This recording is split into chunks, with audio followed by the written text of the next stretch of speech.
많으시네요. 사실 직장 다니면 다들 꿈이 하나씩 생기죠. 어떤 꿈이 생기세요? 저 같은 경우에는 퇴사라는 꿈을 항상 꾸고 샀는데요. 근데 사실 전 후배들이랑 가끔 가다가 이렇게 소주 한잔 하면 항상 그래요. 뭐 이렇게 선배나 상사한테 꾸지람 당하면은 아 회사 때려쳐야 되겠다, 못 해먹겠다. 맨날 그러면서 제가 친한 후배는 집에서 국수를 집을 하시는데 항상 집에 가서 국수를 말겠다고 맨날 그런 일 하거든요. 그래서 가서 와이프한테 얘기하면 와이프가 항상 그런대요. 그 나가서 뭐 해 먹고 살 거냐고 맨날 뭐라고 한대요. 그리고 사실 우리가 직장을 그만둔다고 한다거나 퇴사를 한다면 주변에서 항상 하는 말이 똑같습니다. 야 신문 봐봐. 신문 보면 3년이면 자영업자 절반이 망한대. 어? 나가서 먹고 살기 힘들어. 회사는 지옥이지만 회사는 전쟁터지만 나가면 지옥이야 뭐 이런 말 많이 하잖아요. 그러면 왜 밖에 나가면 이렇게 힘들까요? 저는 혼자 그런 생각 좀 많이 해봤습니다. 생각해 보면 우리 비즈니스 모델이 다 똑같아요. 길거리에 있는 노점상이나 마트나 대기업이나 인터넷 쇼핑몰이나 다 똑같은 비즈니스 모델로 사업을 하고 있죠. 어떻게 사업을 하고 있죠? 바로 물건을 가지고 와서 자기 재고를 털어가지고 수익을 내는 겁니다. 즉 누군가 와서 내 물건이나 서비스를 사주지 않으면 수익이 나지 않는 구조죠. 모두 다 똑같은 비즈니스 모델로 사업을 하다 보니까 당연히 블루오션이 되고 어려워지는 건 아닐까요? 저는 그 생각에서 새롭고 혁신적인 비즈니스 모델이 무엇이 있을까 고민하다가 구독경제에 대해서 연구하게 되었습니다. 됐네요.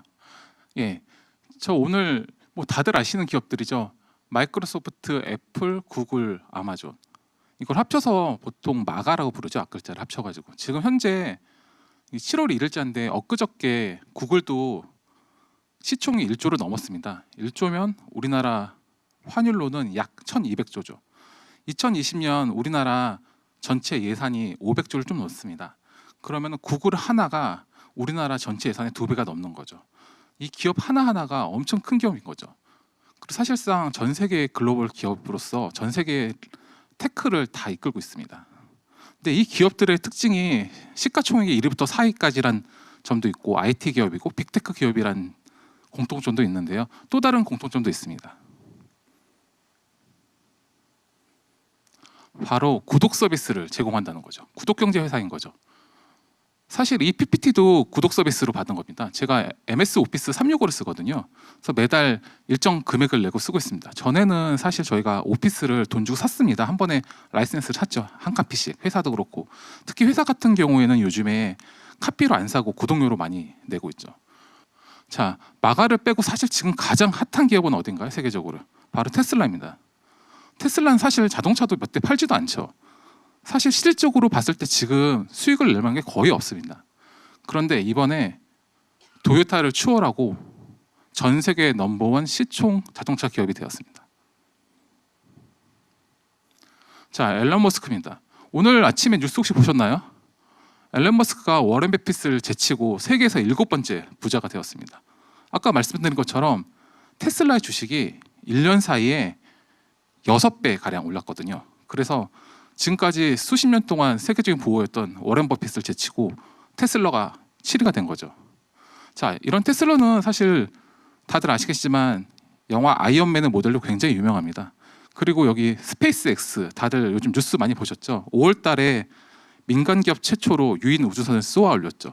스페이스X는 유인 우주선 말고도 굉장히 다양한 사업을 하는데요. 스타링크라고 해서 우주에 인공위성을 띄워놓고 통신망을 깔아주는 사업을 합니다. 그러니까 지금은 사실 국가별, 기관별 통신망이잖아요. 그게 아니라 우주에서 통신을 한 번에 다 쏴주는 거죠. 그렇게 되면은 음영 지역도 없고 지구에 어디 가서든 통신을 사용할 수 있습니다. 자, 이런 앨런 머스크가 최근에 한 이야기입니다. 테슬라도 구독 서비스를 제공하겠다. 왜 하냐? 그거는 미래에 대한 투자라고 말했습니다. 근데 테슬라가 하려는 구독 서비스는요, 일반 서비스와 좀 다릅니다. 사실 지금 페라리나 벤츠나 뭐 다른 현대자동차까지 다 자동차 구독 서비스는 하고 있습니다. 기본적으로.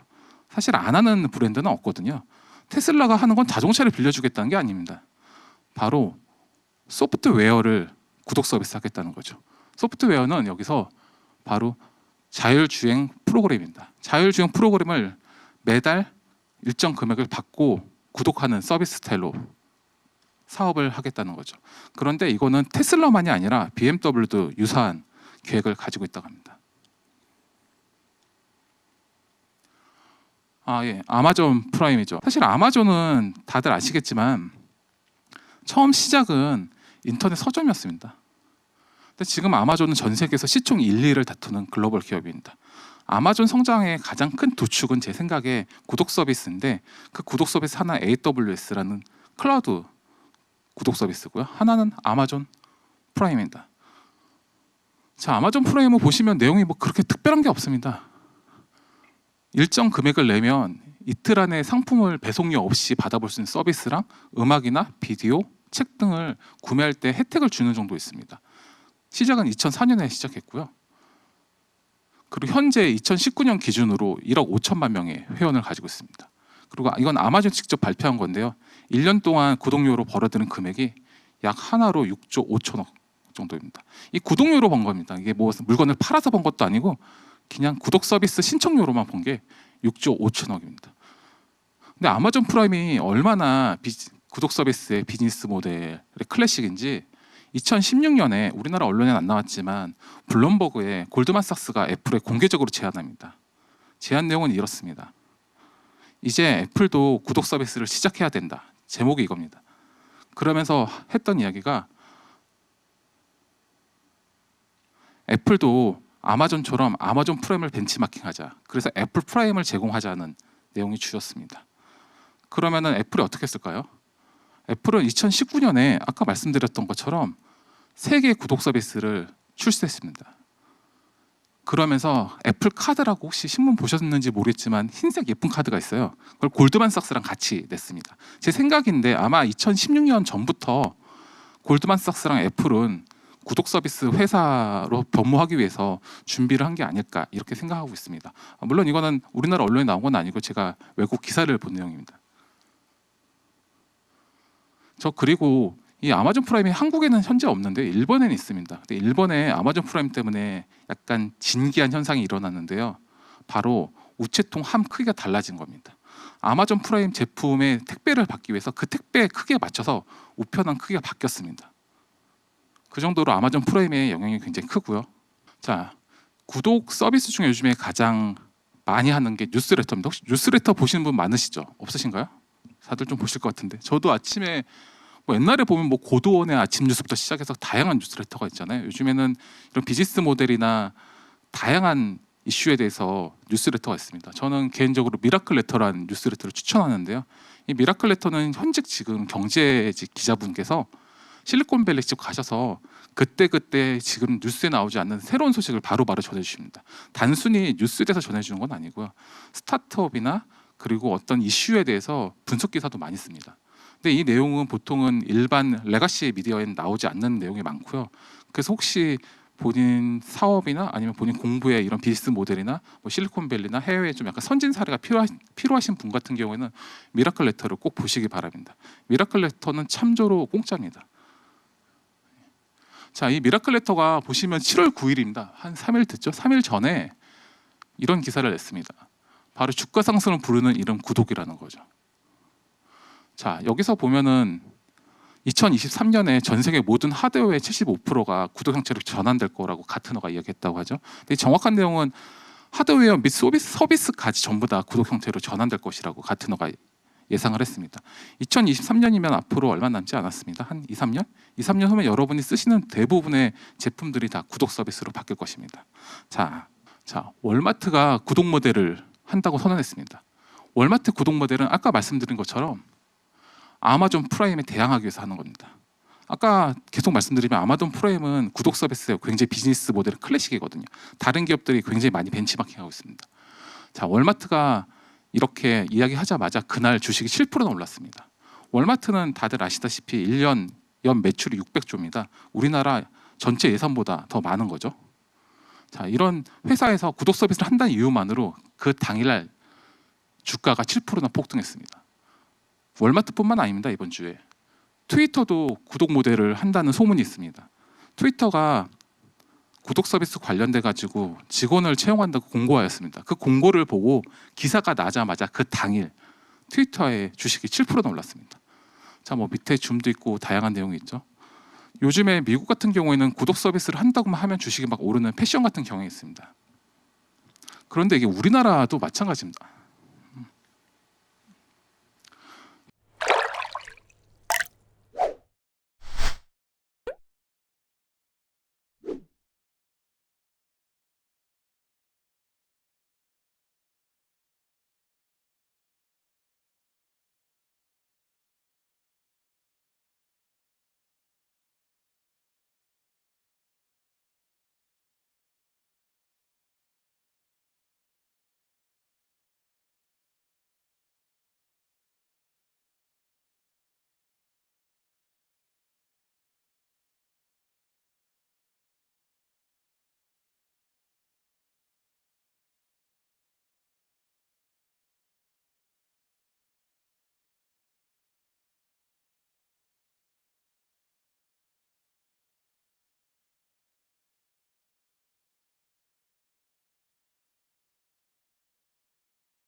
안녕하세요. 경제 칼럼니스트 전호겸입니다.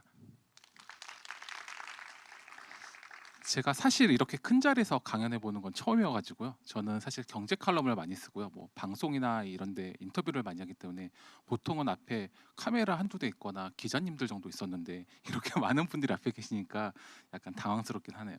근데 여기 오신 분들 혹시 구독경제 잘 아시나요? 예, 저 구독경제에 대해서 잘 아시는 분도 있으시겠지만 구독경제라는 단어 자체가 낯설은 분도 있으실 겁니다. 근데 구독이라는 말 자체는 사실 우리한테 굉장히 오래된 단어죠. 우리 어렸을 때 신문이나 우유도 구독했잖아요. 그때부터 구독이 있었고요. 우리 항상 유튜브 보면 마지막에 유튜버님들이 항상 하는 말이 있습니다. 구독과 좋아요를 눌러달라는 거죠. 사실 구독은 굉장히 우리 일상생활에 퍼져 있고요. 그리고 지금 다들 보시고 계신 핸드폰 이것도 구독 경제입니다. 여러분이 매달 정기 요금을 통신사에 내시고 그 통신사에서는 통신 서비스를 여러분한테 제공하는 거거든요. 이런 게 다 구독 경제입니다. 저 혹시 여기 직장인 분 계시나요? 많으시네요. 사실 직장 다니면 다들 꿈이 하나씩 생기죠. 어떤 꿈이 생기세요? 저 같은 경우에는 퇴사라는 꿈을 항상 꾸고 샀는데요. 근데 사실 전 후배들이랑 가끔 가다가 이렇게 소주 한잔 하면 항상 그래요. 뭐 이렇게 선배나 상사한테 꾸지람 당하면은 아 회사 때려쳐야 되겠다 못 해먹겠다 맨날 그러면서 제가 친한 후배는 집에서 국수를 집을 하시는데 항상 집에 가서 국수를 말겠다고 맨날 그런 일 하거든요. 그래서 가서 와이프한테 얘기하면 와이프가 항상 그런대요. 그 나가서 뭐 해 먹고 살 거냐고 맨날 뭐라고 한대요. 그리고 사실 우리가 직장을 그만둔다고 한다거나 퇴사를 한다면 주변에서 항상 하는 말이 똑같습니다. 야, 신문 봐봐. 신문 보면 3년이면 자영업자 절반이 망한대. 나가서 먹고 살기 힘들어. 회사는 지옥이지만 회사는 전쟁터지만 나가면 지옥이야, 뭐 이런 말 많이 하잖아요. 그러면 왜 밖에 나가면 이렇게 힘들까요? 저는 혼자 그런 생각을 좀 많이 해봤습니다. 생각해 보면 우리 비즈니스 모델이 다 똑같아요. 길거리에 있는 노점상이나 마트나 대기업이나 인터넷 쇼핑몰이나 다 똑같은 비즈니스 모델로 사업을 하고 있죠. 어떻게 사업을 하고 있죠? 바로 물건을 가지고 와서 자기 재고를 털어가지고 수익을 내는 겁니다. 즉 누군가 와서 내 물건이나 서비스를 사주지 않으면 수익이 나지 않는 구조죠. 모두 다 똑같은 비즈니스 모델로 사업을 하다 보니까 당연히 불로소선이 되고 어려워지는 건 아닐까요?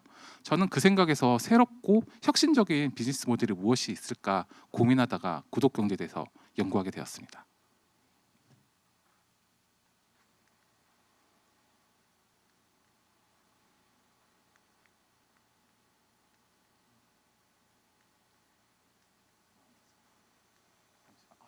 됐네요. 예, 저 오늘 뭐 다들 아시는 기업들이죠. 마이크로소프트, 애플, 구글, 아마존. 이걸 합쳐서 보통 마가라고 부르죠. 앞글자를 합쳐가지고. 지금 현재 7월 1일자인데 엊그저께 구글도 시총이 1조를 넘었습니다. 1조면 우리나라 환율로는 약 1200조죠. 2020년 우리나라 전체 예산이 500조를 좀 넘습니다. 그러면 구글 하나가 우리나라 전체 예산의 2배가 넘는 거죠. 이 기업 하나하나가 엄청 큰 기업인 거죠. 그리고 사실상 전 세계 글로벌 기업으로서 전 세계 테크를 다 이끌고 있습니다. 근데 이 기업들의 특징이 시가총액이 1위부터 4위까지란 점도 있고 IT 기업이고 빅테크 기업이란 공통점도 있는데요. 또 다른 공통점도 있습니다. 바로 구독 서비스를 제공한다는 거죠. 구독 경제 회사인 거죠. 사실 이 PPT도 구독 서비스로 받은 겁니다. 제가 MS 오피스 365를 쓰거든요. 그래서 매달 일정 금액을 내고 쓰고 있습니다. 전에는 사실 저희가 오피스를 돈 주고 샀습니다. 한 번에 라이센스를 샀죠. 한 카피씩. 회사도 그렇고.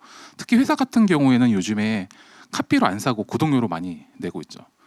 자, 애플 TV, 애플 아케이드, 애플 뉴스 보시는 분들 별로 없으시죠? 한국에선 지금 서비스가 잘 안 되기 때문에 보시는 분은 없겠지만 구글 통해서 지금 클라우드 게임 하신 분도 있을 테고 저희 나라에는 아마존이 아직 안 들어와 있지만 아마존 같은 경우에는 아마존 프라임과 AWS라는 아주 거대한 구독 서비스를 하고 있습니다.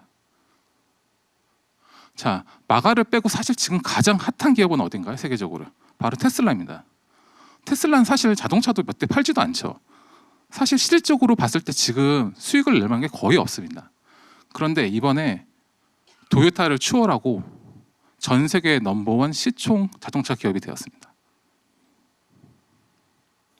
자, 앨런 머스크입니다. 오늘 아침에 뉴스 혹시 보셨나요?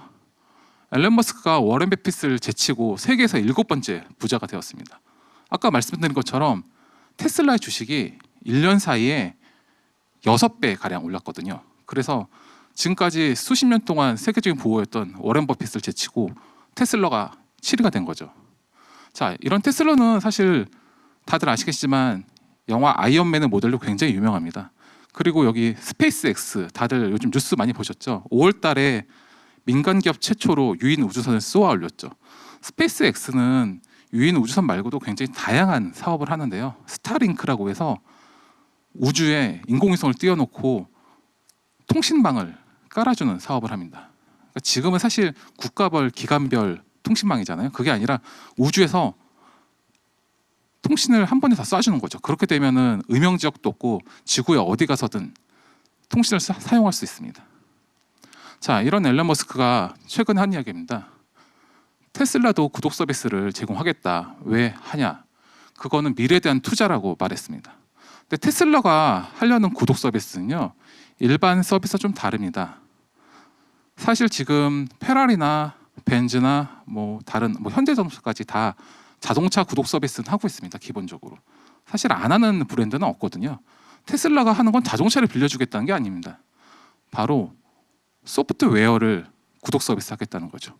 소프트웨어는 여기서 바로 자율주행 프로그램입니다. 자율주행 프로그램을 매달 일정 금액을 받고 구독하는 서비스 스타일로 사업을 하겠다는 거죠. 그런데 이거는 테슬라만이 아니라 BMW도 유사한 계획을 가지고 있다고 합니다. 아마존 프라임이죠. 사실 제가 강연하는데 아마존 프라임이 기본적으로 아셔야 될 것 같아가지고, 물론 잘 아시는 분도 있으시겠지만 그냥 기본 상식선으로 알려드리겠습니다. 사실 아마존은 다들 아시겠지만 처음 시작은 인터넷 서점이었습니다. 근데 지금 아마존은 전 세계에서 시총 1, 2위를 다투는 글로벌 기업입니다. 아마존 성장의 가장 큰 도축은 제 생각에 구독 서비스인데, 그 구독 서비스 하나 AWS라는 클라우드 구독 서비스고요. 하나는 아마존 프라임입니다. 자, 아마존 프라임을 보시면 내용이 뭐 그렇게 특별한 게 없습니다. 일정 금액을 내면 이틀 안에 상품을 배송료 없이 받아볼 수 있는 서비스랑 음악이나 비디오, 책 등을 구매할 때 혜택을 주는 정도 있습니다. 시작은 2004년에 시작했고요.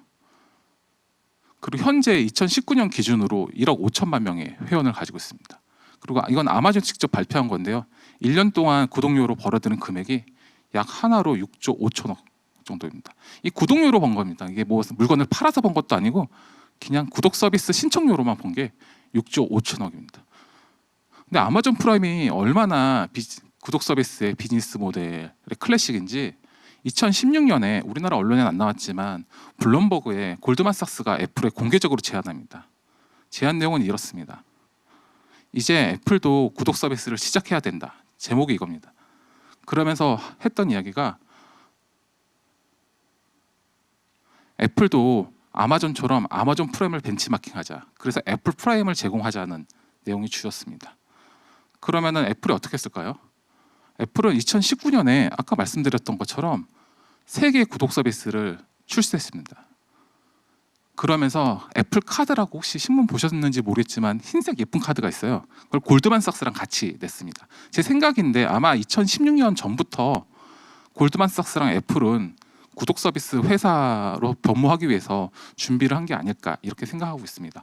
물론 이거는 우리나라 언론에 나온 건 아니고 제가 외국 기사를 본 내용입니다. 그리고 이 아마존 프라임이 한국에는 현재 없는데 일본에는 있습니다. 근데 일본에 아마존 프라임 때문에 약간 진기한 현상이 일어났는데요. 바로 우체통 함 크기가 달라진 겁니다. 아마존 프라임 제품의 택배를 받기 위해서 그 택배 크기에 맞춰서 우편함 크기가 바뀌었습니다. 그 정도로 아마존 프라임의 영향이 굉장히 크고요.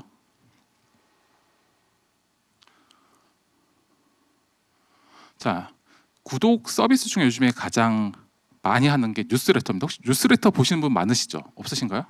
다들 좀 보실 것 같은데. 저도 아침에 옛날에 보면 고도원의 아침 뉴스부터 시작해서 다양한 뉴스레터가 있잖아요. 요즘에는 이런 비즈니스 모델이나 다양한 이슈에 대해서 뉴스레터가 있습니다. 저는 개인적으로 미라클 레터라는 뉴스레터를 추천하는데요. 이 미라클 레터는 현직 지금 경제직 기자분께서 실리콘밸리 집 가셔서 그때 지금 뉴스에 나오지 않는 새로운 소식을 바로바로 전해주십니다. 단순히 뉴스에 대해서 전해주는 건 아니고요. 스타트업이나 그리고 어떤 이슈에 대해서 분석 기사도 많이 씁니다. 근데 이 내용은 보통은 일반 레가시 미디어에는 나오지 않는 내용이 많고요. 그래서 혹시 본인 사업이나 아니면 본인 공부에 이런 비즈니스 모델이나 실리콘밸리나 해외에 좀 약간 선진 사례가 필요하신 분 같은 경우에는 미라클 레터를 꼭 보시기 바랍니다. 미라클 레터는 참조로 공짜입니다. 자, 이 미라클 레터가 보시면 7월 9일입니다. 한 3일 됐죠? 3일 전에 이런 기사를 냈습니다. 바로 주가 상승을 부르는 이름 구독이라는 거죠. 자, 여기서 보면은 2023년에 전 세계 모든 하드웨어의 75%가 구독 형태로 전환될 거라고 가트너가 이야기했다고 하죠. 근데 정확한 내용은 하드웨어 및 서비스까지 전부 다 구독 형태로 전환될 것이라고 가트너가 예상을 했습니다. 2023년이면 앞으로 얼마 남지 않았습니다. 한 2, 3년? 2, 3년 후면 여러분이 쓰시는 대부분의 제품들이 다 구독 서비스로 바뀔 것입니다. 자, 한 번 더 넘겨볼까요? 저 참고로 이 뉴스레터 내용은 미라클 레터 측의 양해를 구해서 발췌한 겁니다. 자, 월마트가 구독 모델을 한다고 선언했습니다. 월마트 구독 모델은 아까 말씀드린 것처럼 아마존 프라임에 대항하기 위해서 하는 겁니다. 아까 계속 말씀드리면 아마존 프라임은 구독 서비스의 굉장히 비즈니스 모델 클래식이거든요. 다른 기업들이 굉장히 많이 벤치마킹하고 있습니다. 자, 월마트가 이렇게 이야기하자마자 그날 주식이 7%나 올랐습니다. 월마트는 다들 아시다시피 1년 연 매출이 600조입니다. 우리나라 전체 예산보다 더 많은 거죠. 자, 이런 회사에서 구독 서비스를 한다는 이유만으로 그 당일날 주가가 7%나 폭등했습니다. 월마트뿐만 아닙니다. 이번 주에 트위터도 구독 모델을 한다는 소문이 있습니다. 트위터가 구독 서비스 관련돼 가지고 직원을 채용한다고 공고하였습니다. 그 공고를 보고 기사가 나자마자 그 당일 트위터의 주식이 7%나 올랐습니다. 자, 뭐 밑에 줌도 있고 다양한 내용이 있죠. 요즘에 미국 같은 경우에는 구독 서비스를 한다고만 하면 주식이 막 오르는 패션 같은 경향이 있습니다. 그런데 이게 우리나라도 마찬가지입니다. 자, 우리나라 같은 경우에 지금 성인 90%가 구독 경제를 이용했다고 합니다. 구독 경제가 사실 안 쓰는 사람이 아무도 없습니다. 핸드폰 다 쓰시죠. 집에서 인터넷 서비스 쓰시죠. 정수기 쓰시죠. 너무 다양한 서비스를 이용하고 있죠. 그리고 앞으로 구독 서비스를 계속 사용하겠다는 의견이 90%가 넘습니다. 예, 저 네이버 플러스 멤버십이죠. 저 이거 아침마다 혹시 보지 않으세요? 전 네이버 매일 볼 때마다 항상 보는데 이거 가입하라고. 이게 한 6월 1일부터 시작했거든요. 예. 자, 보시면 이 프로그램 역시 이 아마존 프라임을 따라한 겁니다.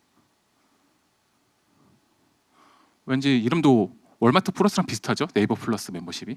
그러니까 사실 이름도 지금 월마트랑 똑같이 월마트 플러스, 네이버 플러스 멤버십 이렇게 됐죠. 네이버 플러스 멤버십 출시된 후에 한 달 만에 약 월 평균 결제액이 200% 늘었다고 합니다. 자, 그리고 네이버 말고 요즘에 더 핫한 기업이 하나 있죠. 바로 카카오입니다. 자, 카카오도 트위터처럼 구독 서비스를 하기 위해서 구독 관련 채용 공고를 냈습니다.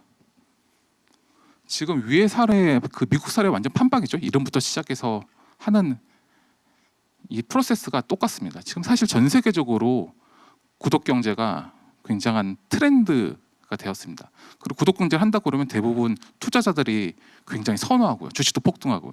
실제로 제가 구독 관련돼서 주변에 사업하시는 분들이 저한테 많이 물어보거든요. 뭐 대기업도 많이 저 찾아와서 이런저런 거 많이 질의도 하시고 상담도 하시는데 최근에 중소기업 하는 분이 저한테 갑자기 전화를 하셔가지고 그러는 거예요. 아니 구독 서비스가 뭐예요? 이래서 아니 왜 구독 서비스가 왜 궁금하시죠? 이랬더니 아 제가 이번에 투자를 받기로 했다고. 근데 투자하시는 분이 구독 서비스 비즈니스 모델을 가져오라고 했다는 거예요. 근데 자기는 구독 서비스가 뭔지 전혀 모르는데 투자자가 구독 서비스 모델을 가져오라고 했다고 하시더라고요.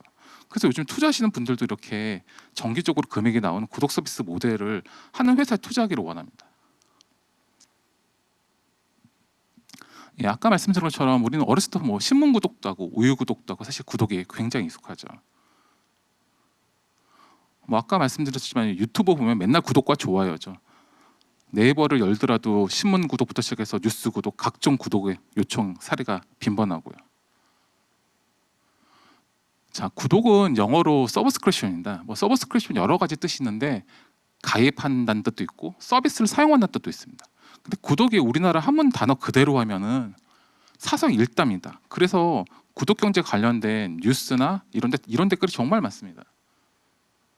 자, 근데 정기적으로 배달해 먹는데 대체 왜 구독이라 부르냐? 구독은 사성 읽는 거 아니냐? 이게 왜 구독 경제냐? 이런 댓글이 굉장히 많아요. 근데 구독은 이제부터 정기적으로 제품이나 서비스를 이용하는 것으로 생각하시면 좋을 것 같습니다. 그냥 더 간단하게 생각하면 구독은 이용이라고 생각하시면 됩니다. 자, 정부에서도 2020년 공정거래는 주요 업무 추진 계획에서도 구독 경제에 대해서 이렇게 정의했습니다. 똑같은 내용으로 정의했죠. 일정한 금액을 지불하고 정기적으로 제품이나 서비스를 제공받는 거래 유형이라고 명기하였습니다. 그러면서 뭐 이제 구독 경제가 굉장히 신유형 상품으로 해서 소비자들이 획기적인 변화, 이익을 누리겠지만 앞으로 예상치 못한 위험에도 노출될 확률이 있다고 경고도 같이 했죠. 자, 구독 서비스 너무 다양하죠. 옷, 농산물, 뭐 과자, 커피, 빵, 뭐 지금 와이드리 지금 면도기, 햄버거, 자동차, 그리고 밑에 있는 거는 실제 있는 건데요. 미국에서는 비행기로 출퇴근하고 있거든요. 그걸 구독 서비스하고 있습니다. 플로우스. 뭐 이거 말고도 일정 금액을 내면 항상 비행기 타고 해외나 그 미국 내로 돌아다닐 수 있는 서비스도 있고요. 그리고 대마초가 합법인 일부 주에서는 대마초 구독 서비스도 있습니다. 그러니까 여러분이 생각하시는 모든 걸 다 지금 구독 서비스하고 있거든요. 이러다 보니까 구독 서비스 관련된 신용카드도 나오고 있습니다. 지금 거의 우리나라의 유명한 신용카드사들은 다 구독경제 관련된 신용카드를 내고 있습니다. 그 내용은 다 비슷하죠. 통신비, 아까 말씀드린 것처럼 사실 구독경제 중에 가장 성공한 건 통신이거든요. 핸드폰. 통신비를 주거나 넷플릭스 포인트를 주거나 아니면 할인 혜택을 주거나 이런 식으로 주고 있고요.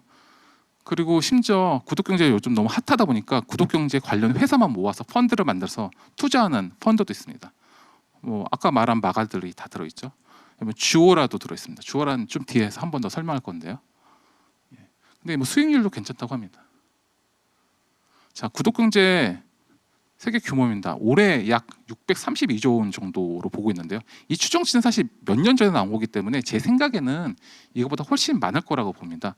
왜냐하면 제가 이번 주에 모 공중파랑 구독경제 관련돼서 전문가 인터뷰를 한 적이 있었는데 거기서 이제 렌탈 서비스 관련된 부분에서 제가 찾다 보니까 올해 약 40조 원 정도 대한민국만 렌탈 서비스 시장이 40조 원 정도 되더라고요.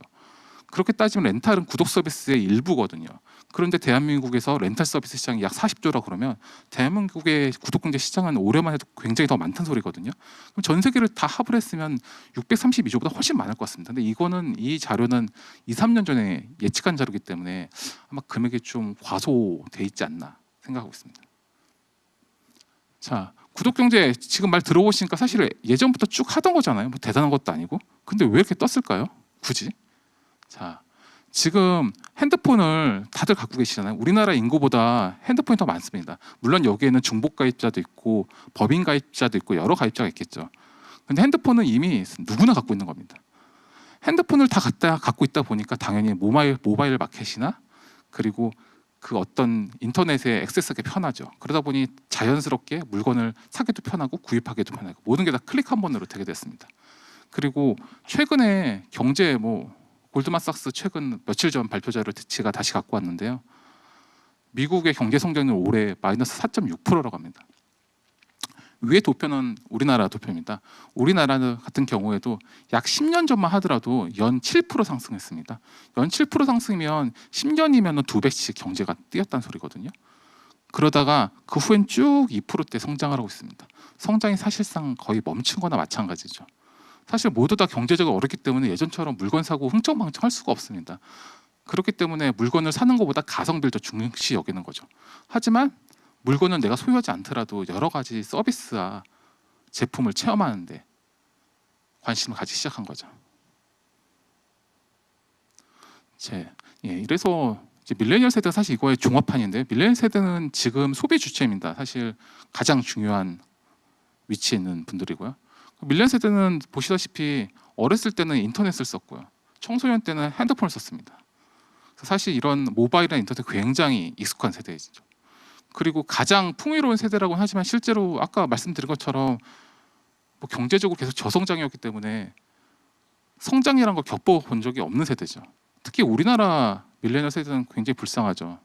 왜냐하면 또 어렸을 때 IMF라는 진짜 이 전대미문의 사건을 겪어서 우리나라의 그 시스템 자체가 완전 한 바퀴 바뀌었고요.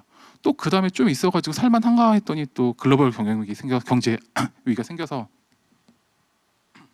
글로벌 금융위기가 생겨가지고 또 청소년 시절이 또 그닥 즐겁지 않았겠죠. 근데 또 최근에 이제 청년 됐더니 지금 진짜 전대미문의 코로나 사건이 또 터져가지고 취업 앞두고 힘들고 취업해서도 힘들고 지금 여러모로 힘들죠.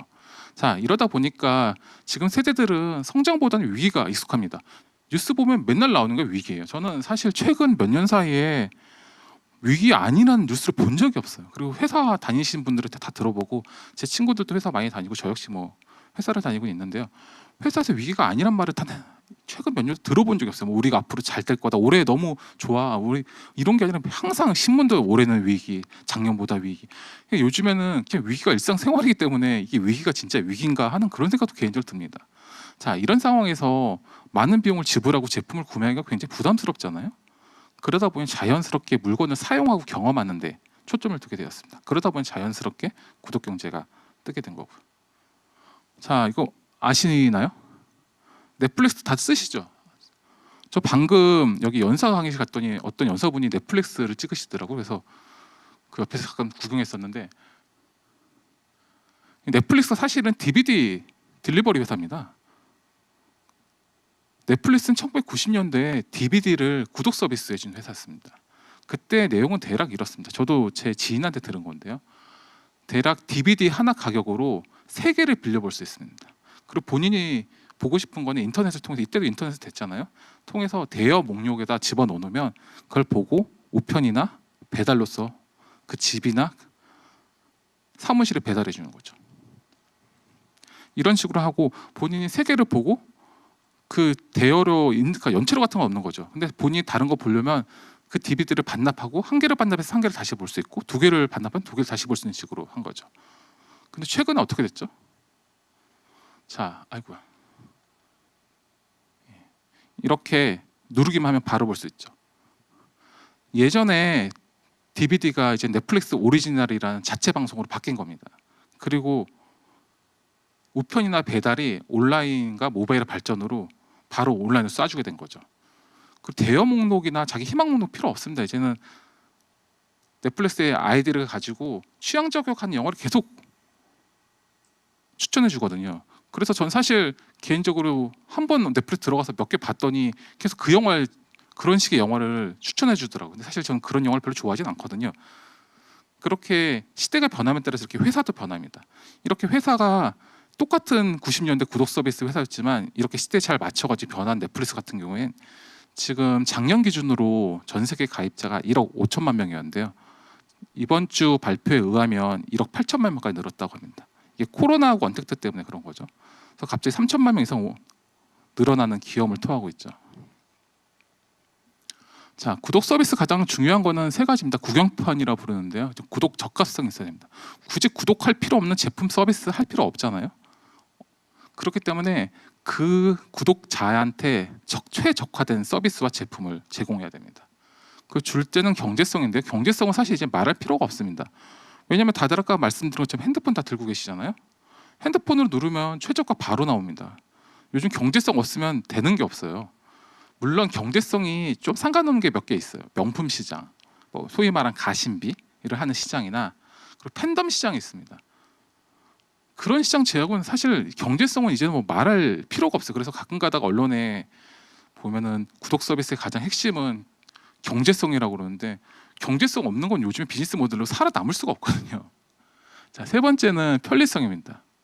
구독 서비스 사실 편리하려고 하는 거거든요. 근데 예를 들어가 구독 신청했더니 맨날 어디 가서 받아와야 되고 인터넷 사이트 들어서 또 확인해야 되고 이러면 불편하잖아요. 그래서 구독 서비스는 고객의 취향과 숨겨진 불편을 해결해야 됩니다. 예를 들어 가지고 제가 이때쯤 되면 어떤 제품이 필요한지 알고 알아서 취향 저격해서 물건을 추천해 준다거나 아니면 큐레이션 해 준다거나 이런 식으로 해야 됩니다.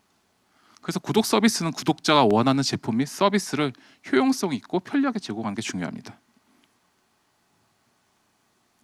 예. 이거 뭐 요즘에 너무 많은 이야기 들으셨죠. 사실 1인 세대 증가하고 고령화는 이제 피할 수 없는 대세인 거죠. 뭐 이러다 보니까 사실 다 어려워서 가성비를 굉장히 중요시 여기고요. 그리고 1인 세대 같은 경우에는 보통 혼자 살기 때문에 제품을 많이 구입하기가 어려워요. 그래서 자기가 딱딱 필요한 것만 구독 서비스 하고요.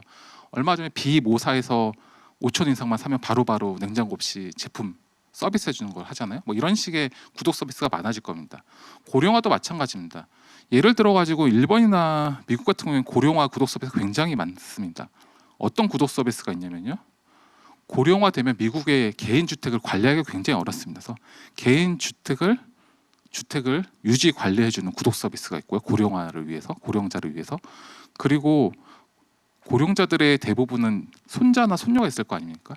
손자, 손녀가 놀러 왔을 때 놀아줄 게 없는 거예요. 그래서 한 달에 한 번씩 손자, 손녀와 놀아줄 수 있는 장난감이나 과자를 배달해주는 구독 서비스도 있고요. 그리고 그 고령자 부모님을 위해서 자기의 그 일정 편지나 이런 내용을 적으면 그 편지 내용을 받아다가 정기적으로 그 편지 내용과 선물을 넣어가지고 자기 부모님이나 가족들한테 보내주는 구독 서비스도 있습니다.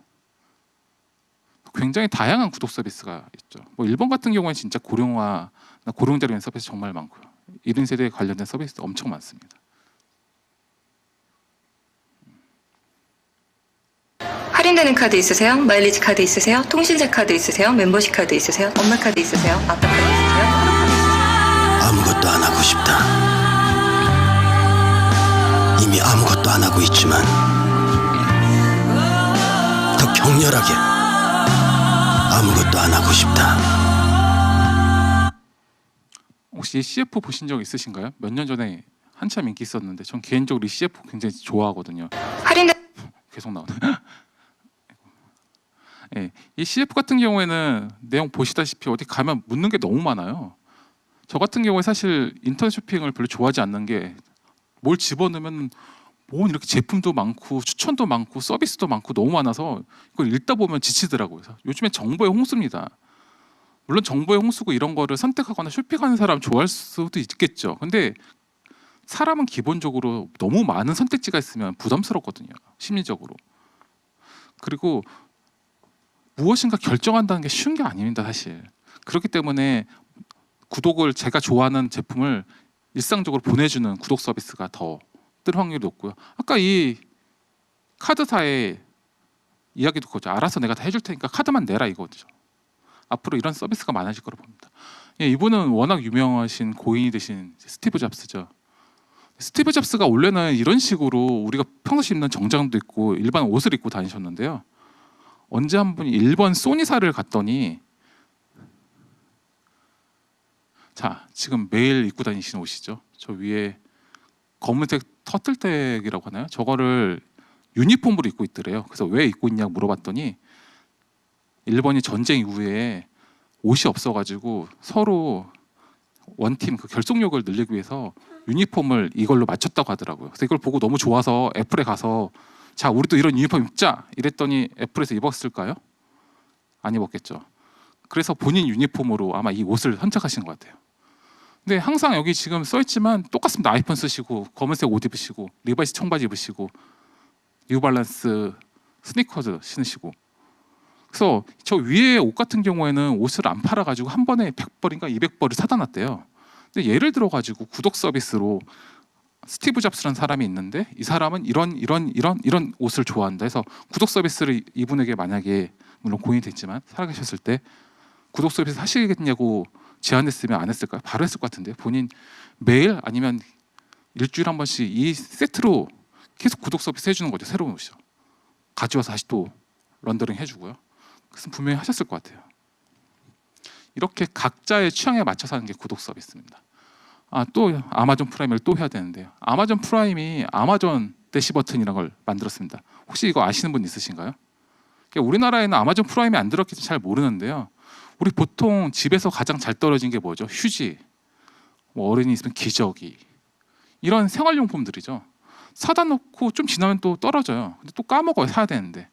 그래서 떨어지고 나서 그때서 또 배달하면은 한두 달, 뭐 하루 이틀 걸리고 아니면 또 나가서 사와야 되고 굉장히 귀찮거든요. 이거는 그냥 그 선반 위에 올려서 버튼만 누르시면은 바로 그 제품이 배달되는 겁니다. 근데 이렇게 좋은 아이디어가 얼마 전에 없어졌습니다. 왜 없어졌을까요? 예, 바로 AI 스피커로 들어간 거죠. 이 기능이요.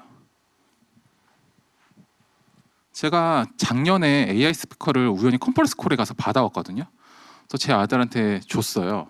그랬더니 이제 아들이 딱 보더니 AI 스피커 너무 신기해가지고 이것저것 하다가 음악을 듣는데 또 아시다시피 음악을 딱 1분만 들려주잖아요. 저한테 아빠 왜 1분만 나와? 이러니까 제가 바로 뭐 했겠습니까? 바로 멜론 들어가서 돈 내고 구독 서비스 했죠. 자, 이래서 AI 스피커가 있다는 건 아니고요. 예를 든 겁니다.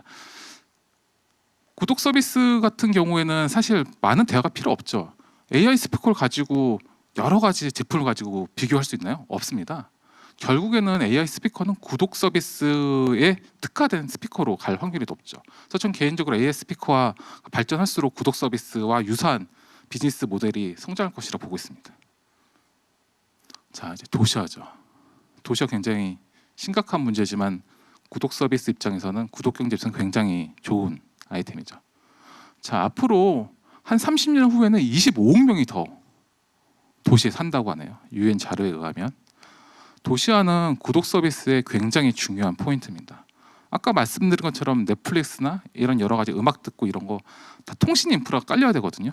도시에 살기 때문에 통신 인프라가 깔린 것에 전혀 안 신기하시지만 지방 같은 경우나 이럴 때 통신 인프라 가는 돈이 굉장히 많이 듭니다. 통신 인프라는 도시화가 굉장히 중요하고요. 그리고 꼭 인터넷이나 이런 콘텐츠 구독 서비스가 아니더라도 우리 제품이 이런 거 할 때는 결국 배송이 제일 중요하거든요. 배송은 사실 배송 시간하고 유통 거점망이 제일 중요한 거거든요. 사실 그런데 봤을 때 도시화는 굉장히 중요한 거죠. 그 도시화가 되면 사람들이 밀집하게 살기 때문에 아주 다양한 구독 상품들이 나올 수 있죠. 예를 들어 가지고 사람들이 모여 살다 보면 그에 맞는, 예를 들어서 뭐 오피스가 밀집돼 있으면 저 같은 경우 아침마다 꼭 아이스 커피 사서 먹거든요. 그럼 아이스 커피 관련된 구독 서비스를 해준다거나 아니면은 뭐 샐러드 구독 서비스를 해준다거나 뭐 이런 식으로 뭐 지금 다 하고 있습니다. 그런 식으로 구독 서비스를 해줄 수 있는 거죠. 그게 가능한 게 사실 도시화 때문에 그런 겁니다. 예를 들어 다 멀리 떨어서 저 집은 20km 떨어지고 저 사람은 저기 한 10km 떨어지고 이런 식으로 하면 배달이나 이런 게 불가능하거든요. 뭐 신선식품을 아무리 냉동차에 싣고 다닌다고 그래도 하루에 한 5개, 10개 정도 하면 하루 다 가면은 수익 차사성이 안 났기 때문에 그 사업을 할 수가 없습니다. 그래서 기본적으로 도시화는 구독 경제 굉장히 중요한 포인트고요. 앞으로 이것 때문이라도 구독 서비스는 굉장히 번창할 거라 보고 있습니다. 예, 미니멀 라이프입니다. 미니멀 라이프 다들 아시죠? 최소한의 제품을 쓰는 거죠. 미니멀 라이프는 구독 경제 없으면 할 수가 없죠, 기본적으로. 왜냐면 본인이 이용하고 싶은 걸 소유하는 게 아니잖아요. 사실 필요한 걸 그때그때 구독해서 써야 되기 때문에 당연히 구독 경제 필요할 것입니다. 이제 곤도마리에라는 일본 분이 굉장히 미니멀 라이프로 굉장히 떴었는데, 이것 때문에 서양에서 넷플릭스 방송 한번 나오고 나서 서양에서도 이제 더 이상은 소유하거나 이런 데 행복이 있는 게 아니구나 이렇게 생각하고 이런 미니멀 라이프를 많이 하고 있다고 합니다. 예, 이거 뭐 그렇죠. 이제 구독 경제 같은 경우는 불특정 다수의 물건을 파는 게 아니기 때문에 지금처럼 그냥 엄청 생산해놓고 이런 식으로 하지 않습니다. 결국에는 딱 쓸 사람만큼만 맞춤형 소량 생산하는 거거든요. 그러다 보면 자연스럽게 환경오염도 줄고 쓰레기도 줄겠죠. 자, 구독 서비스를 제공하는 회사는 신뢰 자본이 굉장히 중요합니다. 제가 이거 약간 선거와도 유사하다고 적었는데요. 우리 보통 선거하면 어떻게 하죠? 보통 먼저 후보가 나와서 이야기하면은 믿고 표를 주죠. 표가 선불로 주는 거죠, 사실. 구독 경제 선불로 주는 겁니다. 그러고 나서 서비스를 받는 건데, 선거 같은 경우에는 처음엔 잘하겠다 하고 대부분의 경우 정치 행정 서비스가 그닥 만족스럽진 않잖아요. 그래도 해제가 안 됩니다. 근데 만약에 회사 하시는 분들이 그런 식으로 서비스를 준다고 그러면 구독 서비스를 할 수가 없죠. 그래서 구독 서비스는 기본적으로 신뢰 자본이 필요하고요. 신뢰를 계속 지켜가야 되는 게 필수입니다. 그렇기 때문에 이게 한 번 물건 팔고 안 보는 게 아니에요. 이게 뜨내기 장사가 아니거든요. 쉽게 말하면 그 사람 계속 봐야 되는 거예요. 그렇기 때문에 뭐 이렇게 실수 한번 하고 이렇게 하면 안 됩니다. 그 사람에 대한 연구가 굉장히 필요합니다. 나를 구독해 준 사람이 누군지 알고 그 사람에게 적합한 제품과 서비스를 제공하는 그런 게 필요한 거죠. 그렇기 위해서는 구독자에 대해서 굉장히 관심이 많아야 됩니다. 지금까지 비즈니스 모델은 물건 한번 팔면 끝이었죠. 누가 사가지고 관심도 없었어요. 왜냐하면 물건 내 재고 다 소진해서 돈 벌었으니까 끝이거든요. 하지만 구독 서비스는 계속 그 구독자가 구독을 해줘야 되기 때문에 그 구독 서비스를 받는 사람에 대해서 계속 고민을 해야 됩니다. 그 사람의 페인 포인트가 무엇인지 여러 가지를요. 그리고 핑계가 통하지 않죠. 핑계로 성공한 사람은 딱 한 명 있죠, 지금까지. 예, 김건모 씨.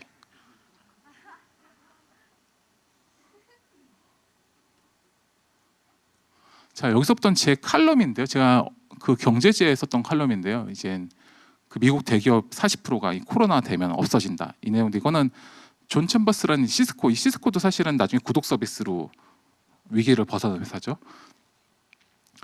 존 챔버스 회장 말은 코로나가 1년만 더 가면 미국의 큰 대기업의 40%는 사라질 거라고 이야기했습니다. 자, 그런데 아까 주어라는 회사 잠깐 얘기했었는데, 주어라는 회사가 구독 경제라는 단어를 처음 만들었습니다. 주어라는 회사가 하는 거는 미국 내에 구독 서비스 회사들한테 소프트웨어를 파는 회사거든요. 여기서 이렇게 여러 가지 인덱스를 내는데요. 이 회사 이야기에 의하면 2020년 3월 기준으로, 3월이면 이제 코로나 한참 창궐하던 시기잖아요. 이때 구독 서비스 회사들은 시중률이 지난 1년 대비해서 그대로거나 아니면 성장했다고 합니다. 쉽게 말해서 구독 서비스 한 회사들은 거의 대부분 다 성장한 거예요. 망한 회사가 거의 없다는 거예요. 이 어려운 시기에도. 자, 회사의 가장 중요한, 전 개인도 마찬가지지만 회복 탄력성이 제일 중요하다고 생각합니다. 회복 탄력성은 스트레스나 역경을 이겨내는 힘이거든요. 똑같은 일을 겪더라도 사람마다 이겨내는 게 달라요. 받아들이는 것도 다르고 회사 역시 다르겠죠. 저는 이 회복 탄력성이 구독자로부터 나온다고 봅니다. 회사에서 가장 중요한 거는 회복 탄력성이고 그 회복 탄력성의 기본은 구독자다 이렇게 생각합니다. 왜 그렇게 생각하냐면요. 자, 고객은 락인되어 있습니다. 당장 코로나 같은 경우에는 너무 갑작스럽게 왔잖아요. 갑작스럽게 와서 미국 같은 경우에 뭐 우리나라도 마찬가지 갑작스럽게 해고된 사람들이 많습니다. 갑작스럽게 해고되면은 당장 물건을 안 사게 되죠. 불안하기 때문에. 하지만 이미 구독 서비스는 선불을 했기 때문에 기업 입장에서는 이미 돈을 받아놓은 상태입니다. 그러니까 그만큼 이런 위기를 대응하기 편하겠죠. 시간도 벌고요. 그리고 대부분 그렇지만 이것도 월세랑 좀 비슷한 건데 이렇게 걸어놓은 거는 나중에 해지하기가 좀 귀찮아요. 그래서 맨 나중에 해지할 확률이 높거든요. 그래서 위기가 정말 많이 지나가면 그때쯤 해지하지 위기 시작하자마자 해지하는 사람은 거의 없거든요. 내가 당장 오늘 살 물건은 안 살 뿐이죠. 그렇기 때문에 구독 서비스는 굉장히 위기 때 더 빛나는 비즈니스 모델이죠. 그리고 구독 서비스 목돈을 필요하지 않습니다. 지금 당장 어려운데 어떻게 뭐 100만 원 주고 물건 사겠어요. 똑같은 100만 원 주고 살 물건을 당장 한 달에 1, 2만 원 주고 서비스 제공받는 게 훨씬 낫잖아요. 그렇기 때문에 모든 사람들이 구독 서비스 할 수밖에 없습니다. 물건을 사지 않고 제품과 서비스를 이용하려면요. 그러다 보면 당장 현금 흐름이 좋지 않은 기업이나 개인 입장에서는 자연스럽게 구독 서비스를 선호할 수밖에 없는 거죠. 자, 뭐 제가 가장 중요시 여기는 건데요. 구독 서비스 회사는 고객을 잘 압니다. 왜냐하면 그 사람은 내 물건을 언제 사는지 정확히 알거든요. 이 사람이 언제쯤 되면 이런 물건이 필요하고 언제쯤 되면 이런 서비스를 원하고 이때쯤 되면 이런 게 필요하지 않을까? 이런 걸 확인하기 굉장히 좋거든요. 그렇기 때문에 오히려 이런 불황 때 불황에 맞춘 비즈니스 모델을 만들 수 있어요. 예측할 수 있거든요. 이 사람의 소비 패턴을. 그리고 회사 경영 입장에서도 마찬가지입니다. 위기가 오면 앞으로 어떻게 될지 모르기 때문에 인력 예상 구도나 재고 문제를 어떻게 할지 모릅니다. 근데 구독 서비스는 정확히 자기 구독자들의 숫자가 딱 정해져 있어요. 그리고 웬만한 위기 상황이 아니면 구독자들이 갑자기 해지하진 않거든요. 그렇기 때문에 미래를 예측하기 굉장히 좋습니다. 그래서 구독 서비스 기업은 불황일 때 또 다른 기회를 얻을 수 있습니다. 자, 뭐 언택트 마케팅은 워낙 뭐 잘 아실 테니까 넘어가도록 하겠습니다. 자, 그래서 구독 경제의 도래가 우리한테 과연 좋을까요? 그리고 만약 스타트업을 생각하거나 아니면 개인한테 굉장히 좋은 걸까요? 아니면 나쁜 걸까요? 이제부터 질문 받으려고 하는데 이제 질문 있으신 분, 네. 마이크 좀.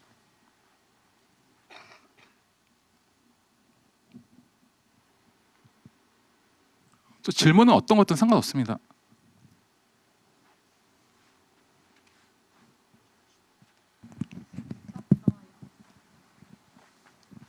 질문 어느 분이셨죠?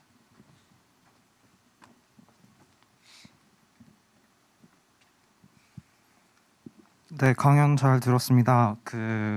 질문하고 싶은 게 아까 처음에 중간 부분에서 경제부 자료를 보여주실 때 이게 구독 경제가 매우 효과적일 수도 있지만 생각지 못한 피해를 낳을 수도 있다라고 나와 있었잖아요.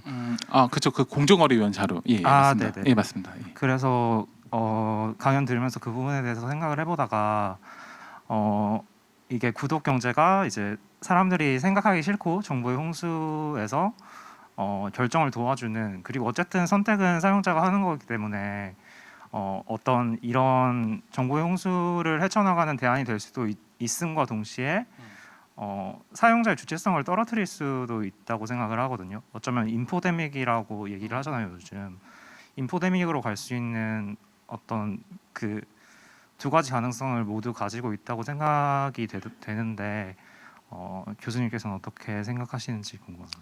저도 똑같이 생각하고 있고요. 사실 아까 그 공정거래위원회 발표 자료에 써 있었던 그 생각지 못한 위험이라고 하는 거는, 거기서 말한 위험은 사실 올해 초에 넷플릭스 관련돼 가지고 공정위에서 시정 조치를 내린 적이 있습니다. 이 내용이 뭐였냐면요. 그때 넷플릭스 쓰시는 분들은 잘 모르겠지만 넷플릭스가 자기 임의대로 구독료를 올리잖아요. 그거를 구독자한테 허락받을 필요가 없어요. 내가 구독료를 올렸다고 그냥 고지만 하면 되는 걸로 약관을 해놨거든요. 거기에 대해서 공정위가 제재를 하고 다시 바꾼 거거든요. 그래서 그때 그런 문제 생겨가지고 공정위는 획기적인 제도긴 한데 여러 가지 문제가 있다고 말을 했는데요. 구독 경제가 제가 봤을 때 개인 입장에서 문제점에 있어서 여쭤보신 거죠?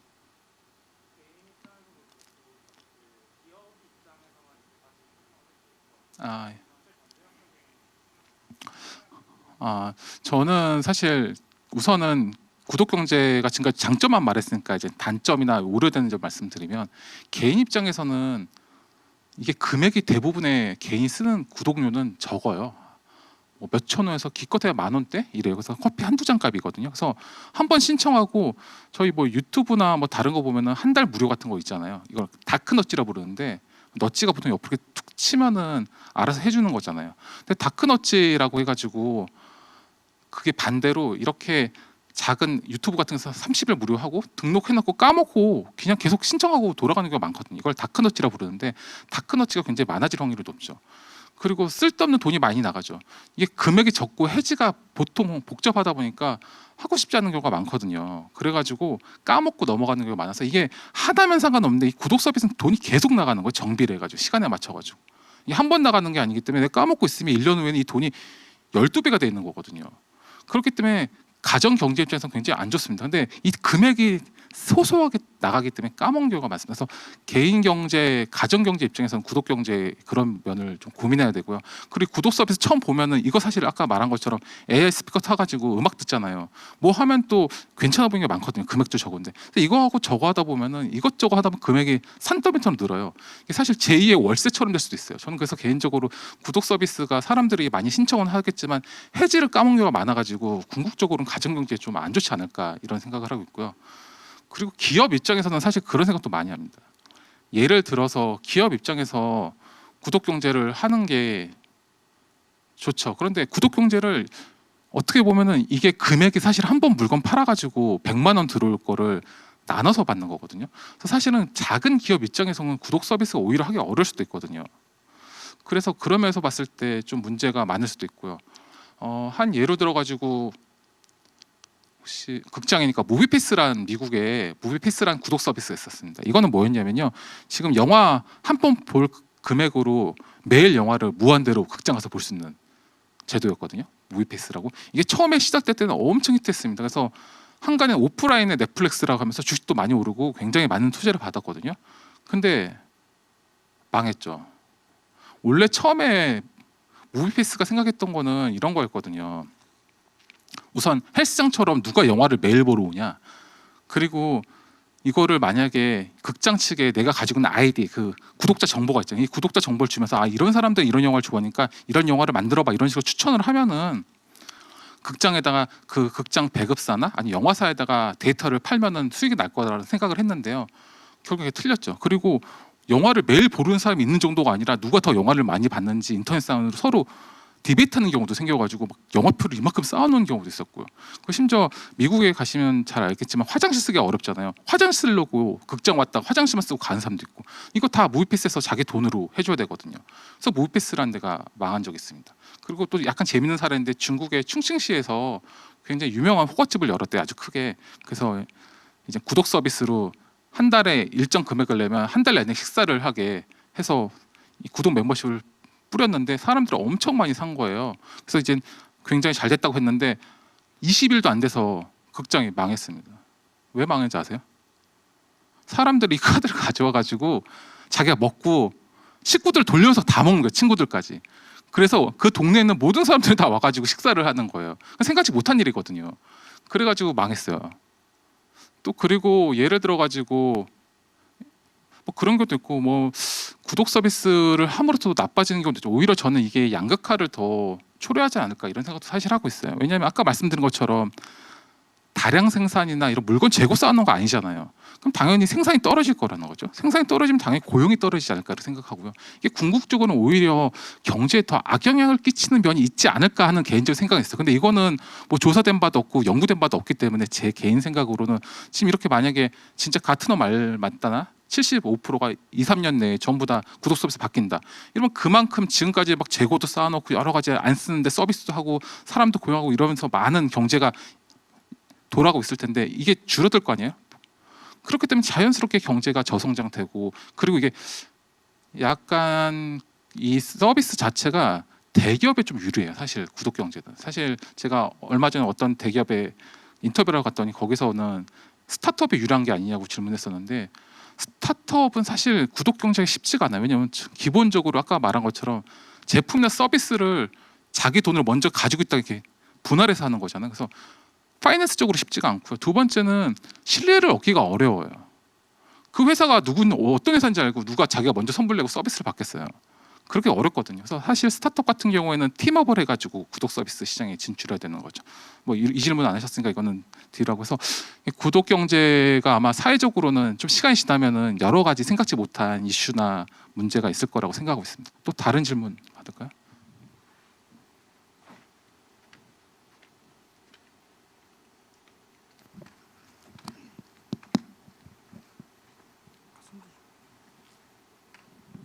예, 오늘 말씀 잘 들었는데 궁금한 게, 그러니까 이제 맨 처음에 말씀하신 것처럼 구독이라는 건 사실 굉장히 일상적으로 있었던 거잖아요. 뭐 신문이나 뭐 우유 이런 맞습니다. 것처럼. 근데 이제 그게 이제 넘어가고 이쪽으로 왔던 거는 뭐 이제 신문을 안 보게 되고, 이제 우유 같은 경우 제 생각에는 이제 3, 4인 가족이 없어지면서 이 우유를 먹을 일이 없게 되는 것 같은데, 뭐 저도 이제 뭐 이름값이 있는 회사에 뭐 다닌다고 하지만 이제 많은 기업들이 이제 구독 경제를 하려고 하지만 뭐 남들이 뭐 넷플릭스나 그런 아마존 뭐 MS가 하니까 우리도 하자. 그러니까 거기에 대한 뭐 관리자들은 그런 걸 막상 써보지 않고 뭐 어떻게 뭐 그냥 돈이나 벌어볼까라는 게 세부적인 연구가 없는 것 같아요. 그런 거에 대해서는 좀 어떻게 생각하시는지 좀 궁금합니다. 진짜 중요한 말씀하셨는데요. 아까 말씀드린 것처럼 요즘 구독 서비스 패션이에요. 그래서 어디서 한다 그러면 다 구독 서비스 가져오라 그래요. 왜냐면 이게 그 요즘에 중고등학교 앞으로 가장 하고 싶은 직업 1, 2 중에 하나가 임대업자라면서요. 구독 서비스 사실 임대업자랑 비슷해요. 왜냐면 달달이 돈이 들어오는 거거든요. 구독자만 있으면. 이렇게 좋은 서비스 비즈니스 모델이 세상에 없어요. 근데 이렇게 좋은 비즈니스 모델을 사람들이 못하는 이유가 뭐가 있겠어요? 이게 굉장히 서비스 하기가 어렵거든요. 근데 보통 회사나 이런 같은 경우에는 굉장히 쉽게 생각하죠. 근데 지금까지 연구된 것도 사실 없고 이거를 그냥 아까 말씀드린 것처럼 일반적으로 생각하는 신문 구독, 우유 구독 이 정도로 생각하기 때문에 많은 학자분들도 연구를 안 하세요. 그래서 사실 제가 구독경제연구센터라고 아까 만들었는데 그 센터도 우리나라에서 사실 최초고요. 그리고 아마 전 세계에서 대학 부설로 만든 것도 아마 최초일 거예요. 아까 말한 주오라에는 경제 그 구독경제 서비스 센터가 그 연구센터가 있거든요. 근데 저 회사는 저게 일이니까 당연히 연구소가 있어야 되는 거고요. 그래서 연구가 굉장히 부족하고요. 그리고 대기업에서 어려운 점은 저는 개인적으로 생각해요. 보통 대기업 시스템은 이렇잖아요. 1년 단위로 평가를 받는 거거든요. CEO든 임원이든요. 근데 이 구독 서비스는 1년 내에 평가가 안 돼요. 왜냐하면 오늘 내가 당장 100만 원 주고 딱 물건 샀어요. 그럼 100만 원 매출 딱 잡혀요. 근데 구독 서비스 이거를 나눠가지고 1년, 2년 이런 식으로 하면 원래 내가 이번에 올해 100만 원이 목표였는데 10만 원이 제 KPI 목표로 딱 잡히거든요. 그 임원이나 CEO 입장에서 이거를 하면은 자기 평가에 마이너스가 되는 확률이 굉장히 높죠. 그래서 대기업 입장에서는 그런 면에서도 하기 어렵고요. 제가 작년에 우리나라를 정말 대표하는 굴지의 그룹에서 한번 저한테 와가지고 논의를 한 적이 있어요. 그때 했던 얘기가 뭐냐면 구독 서비스 한다 그러니까 가가지고 전문가를 찾아와라. 그래서 한번 면담 해가지고 다시 리포트를 써서 오랬대요. 그래서 저를 만나서 얘기했는데 결국에는 안 하더라고요. 근데 대기업은 제가 아까 말씀드렸던 대기업이 사실 구독 서비스가 굉장히 좋은 시스템에도 불구하고 대기업 문화 때문에 또 못하는 면도 있습니다. 그리고 연구도 안 해요. 학계에서도 사실 지금 연구가 좀 없고요. 그 대기업 내부에서도 구독 서비스 최근에 낸 대기업들이 낸 구독 서비스 보면은 다들 단순해요. 보면 뭐 빵 구독 서비스, 우유 서비스, 커피 뭐 등등해서 이런 소비 제품 구독 서비스 정도 하고 있거든요. 근데 구독 서비스가 꼭 소비 제품만 하는 게 아니라 무형 재산도 굉장히 많이 할 수 있거든요. 근데 그런 부분에서는 고민하지 않고 있죠.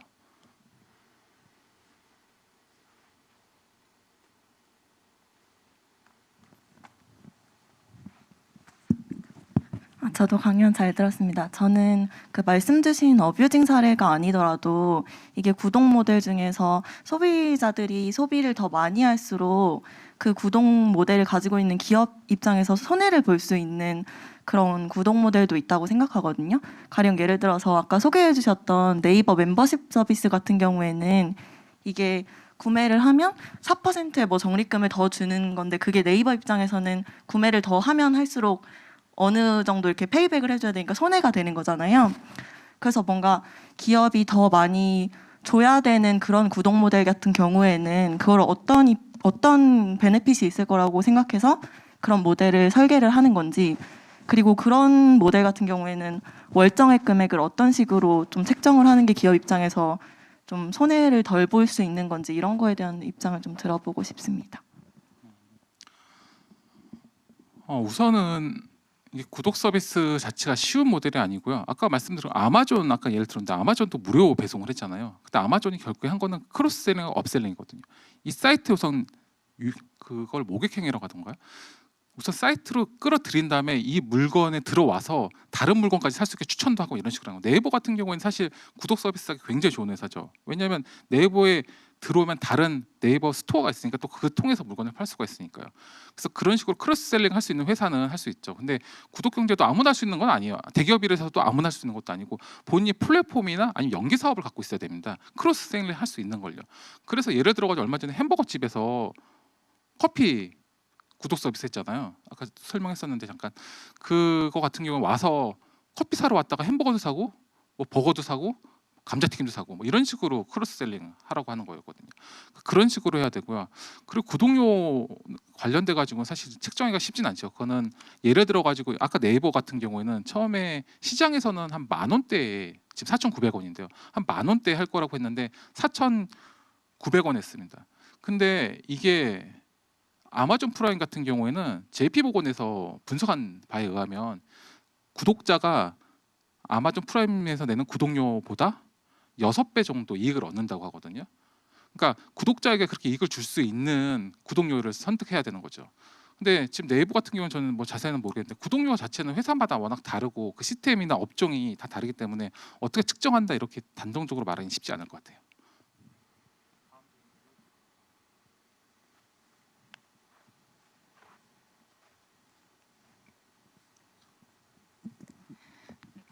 예, 안녕하세요. 저는 한 10년 동안 앨범을 판매하고 있어요, 오프라인으로.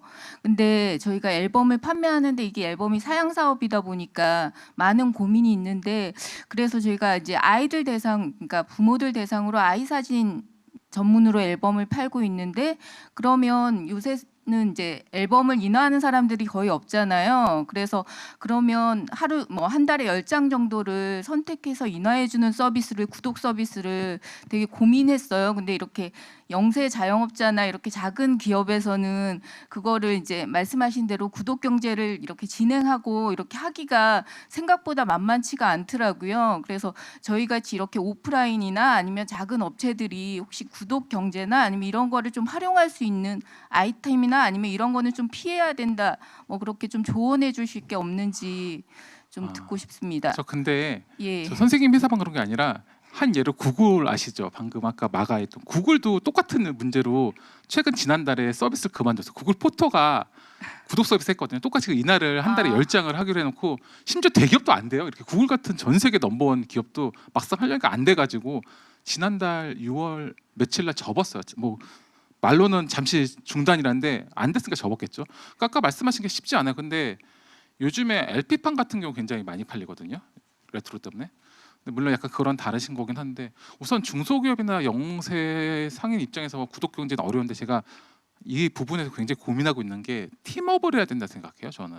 그러니까 이거를 혼자서 하기는 어려워요. 근데 그 지역 상권이 같이 한다거나 아니면 같은 업종 사람들이 같이 한다거나 이런 식으로는 가능하거든요. 제가 이거 관련돼 가지고 한번 칼럼을 썼어요. 그래서 사실은 모 경제부처에서 연락도 한번 왔었어요. 근데 그들은 하진 않으시더라고요. 근데 저는 이거를 플랫폼을 해서 어떻게 하냐면 이거죠.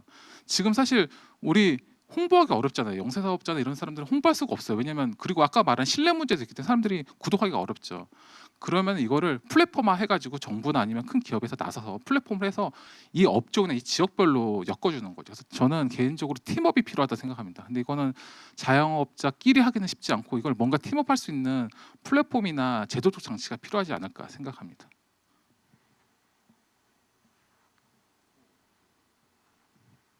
뭐 궁금한 거 있으시면 저한테 연락을 주시죠. 제가